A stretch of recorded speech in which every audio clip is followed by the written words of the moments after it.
ঢাকা বিশ্ববিদ্যালয়ের শিক্ষা ও গবেষণা ইনস্টিটিউটের অধ্যাপক মোহাম্মদ মুজিবুর রহমান। জনাব মুজিবুর রহমান, আপনাকে স্বাগত জানাচ্ছি। আজকে এসএসসি এবং সমমান পরীক্ষার ফল প্রকাশ হয়েছে। আমরা দেখতে পাচ্ছি গত বছরের তুলনায় এবারে পাশের হার কিন্তু অনেকটাই কম, ৬৮.৪৫%, এবং জিপিএ ৫-এর সংখ্যাও কিন্তু অনেক কম। এটার পেছনে আসলে কারণগুলো কি মনে হচ্ছে আপনার? অনেকগুলো কারণের মধ্যে আছে। যেমন আমরা যেটা বলি কিংবা আমরা দেখেছি কিংবা আমরা শুনেছি যে বিগত বছরগুলোতে শিক্ষার্থীরা যা রেজাল্ট করেছে তাদেরকে দেখিয়ে দেওয়া হয়েছে যে তারা আরো ভালো করেছে। এর পেছনে পলিটিক্যাল কারণও ছিল। ওই পলিটিক্যাল গভর্নমেন্ট তারা কৃতিত্ব নিতে চেয়েছিল যে শিক্ষার্থীরা আমাদের সময়ে শিক্ষা ভালো হচ্ছে, দেশের উন্নয়ন হচ্ছে। এই যে একটা ভ্যাকুয়াম, এই ভ্যাকুয়ামটা তারা সৃষ্টি করেছিল। এটা একটা জিনিস।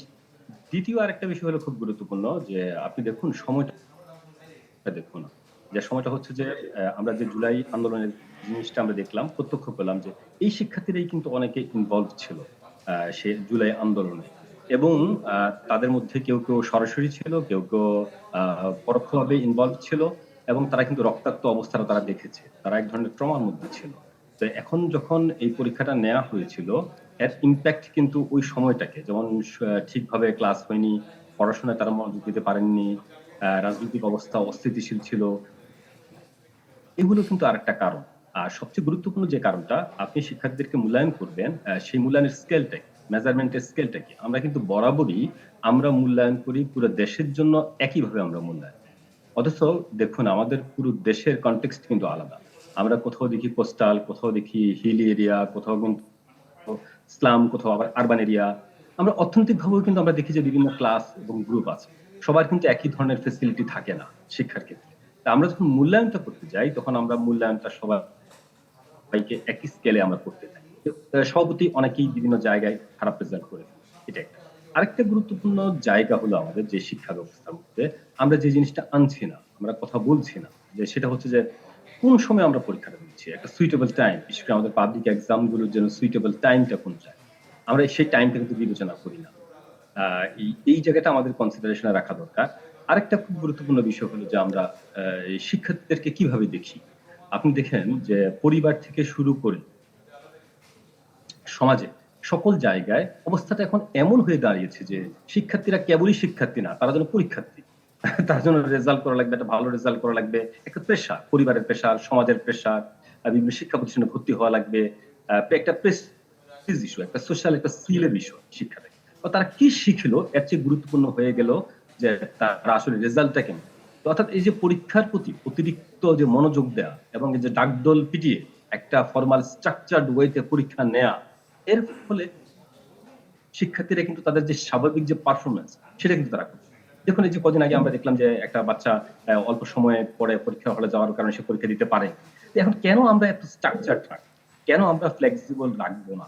এই ফ্লেক্সিবিলিটির জায়গাগুলো যদি আমরা আনতে পারি, কমফোর্ট জোন অনুযায়ী যদি শিক্ষার্থীরা পরীক্ষা দিতে পারে, এটা একটা গুরুত্বপূর্ণ জিনিস। আরেকটা গুরুত্বপূর্ণ জিনিস হলো যে আমরা এটাকে একেবারে দেশব্যাপী ডাকঢোল পিটিয়ে পরীক্ষা নিচ্ছি। এটাকে আমরা কিছু কিছু জায়গা আমরা কিন্তু আলাপ করেছিলাম যে স্কুল বেসড অ্যাসেসমেন্টটা হতে পারে, বিদ্যালয় ভিত্তিক। তো এখন বিদ্যালয় ভিত্তিক পুরোপুরি না হলেও আংশিক পরীক্ষা বিদ্যালয়ে নিতে পারে কিনা, আংশিক পরীক্ষা সেন্ট্রালি হতে পারে কিনা, এমন একটা বিষয় যদি আমরা কনসিডার করি তাহলে ভালো হয়। আমি এই কথাটা এই কারণে বলছি যে একজন শিক্ষকই ভালো জানেন তার কোন শিক্ষার্থী কোন বিষয়ে কেমন, কোন বিষয়ে দুর্বলতা আছে, কোন বিষয়ে আরো ডেভেলপ করা দরকার, এই জায়গায়। আমরা এই জায়গাগুলো কিন্তু আনছি না। এখন আমরা স্কুল বেসড অ্যাসেসমেন্টের কথা বলতে গেলে আমরা বলি যে শিক্ষকরা এখানে বায়াসড হতে পারেন, তারা কাউকে নম্বর বাড়িয়ে দিতে পারেন, কাউকে ইয়ে করতে পারেন। আমরা কেন ওই মানের শিক্ষক নিচ্ছি না? আমরা উচ্চ নৈতিকতা সম্পন্ন শিক্ষক কেন আমরা নিচ্ছি না? তো ওভারঅল শিক্ষা ব্যবস্থার প্রতি যে আমাদের একটা অবহেলা, আমরা যে কি করা দরকার শিক্ষা ব্যবস্থাটাকে, আমরা যা করছি না, যার ফলে এই ধরনের ঘটনাটা ঘটছে।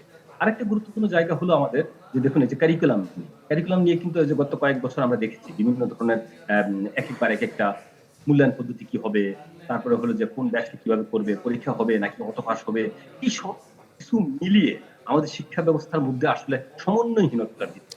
সমন্বয়টা খুব জরুরি। অসংখ্য ধন্যবাদ জনাব মুজিবুর রহমান আমাদের সঙ্গে যুক্ত হবার জন্য।